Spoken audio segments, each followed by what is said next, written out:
Buenos días, mi nombre es Valeria Jadwe y en conjunto con María Ignacia Zurieta y la doctora Andrea Ormeño en la Universidad de los Andes, hicimos una revisión narrativa sobre ¿es el bruxismo una patología multifactorial en niños?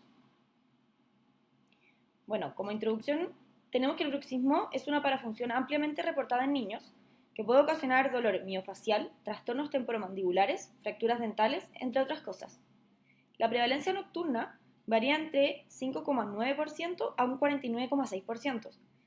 Esta revisión, su objetivo es describir la asociación entre el bruxismo y las alteraciones temporomandibulares que producen pacientes pediátricos, su asociación y la importancia del tratamiento etiológico.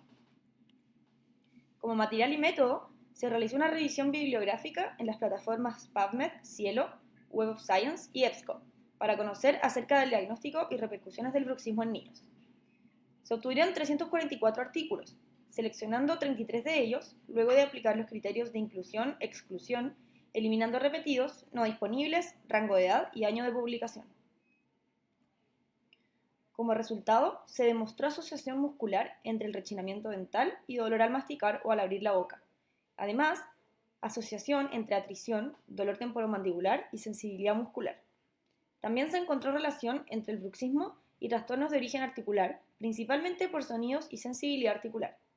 También se asoció fuertemente la cefalea en niños como consecuencia al bruxismo que ellos presentaban.